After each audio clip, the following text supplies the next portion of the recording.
So there are two essential areas that you want to look for. That's your college website, of course, which is the undergraduate program, because even as a transfer student, you are still considered an undergraduate student. And that's all the work leading up to a bachelor's of science or bachelor's of arts in that particular major.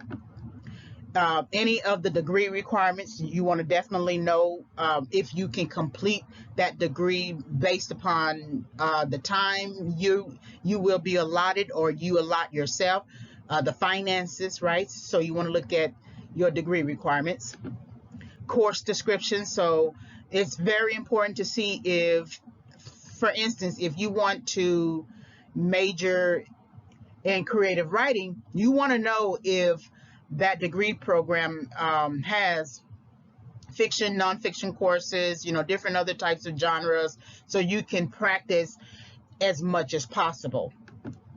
Other program information, it just depends on what that other program information is. And then, of course, important people. A lot of times you will have programs that require you to pick a faculty member you think you might want to work with. Now, you usually don't get that type of request until you get to graduate school, which is everything after the bachelor's degree. But you could still, for certain majors, especially in your sciences, your psychology, your business majors, you may be required to choose a faculty member that you can change later, but you may be required to choose a faculty member. Important people is important as well, because if your emphasis is say 20th century literature, 20th century novel, and you don't really have a faculty member who is focusing on the 20th century novel, that may not necessarily be the right program for you. It depends on what you want to do with that particular genre, that period of time. And then scholarship funding information. So, it does make a big difference if the department offers scholarships, offers some type of funding to sort of support anything that you've already gotten as well, because anything can happen. So Bureau of Labor Statistics, there's a summary of intended career fields. So you go to Bureau of Labor Statistics, you type in your intended career objective, not the major, but your intended career objective. So remember, if you are wanting to major in accounting, then you are looking to become an accountant. So that's why you want to be sure. Also, what they do in terms of the person operating in that particular job or field. Work environment. So some work environments tend to be very stressful. That's something that you need to know.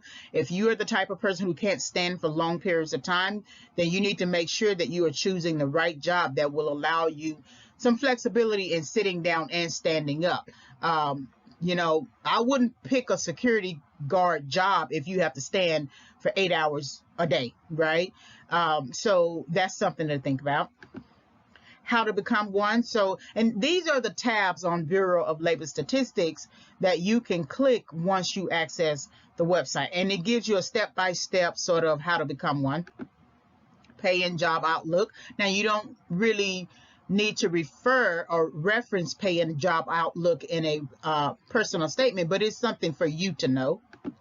And then similar occupation. So again, how I noted that if you are not the type of person who likes to look at numbers all day, every day, then you might look at something, you may look at an occupation that might be similar to that without you having to sort of crunch those numbers all day, every day. So these are your two essential areas that you are looking, that you are using as research targets to get as much information about your major as well as your intended career objective.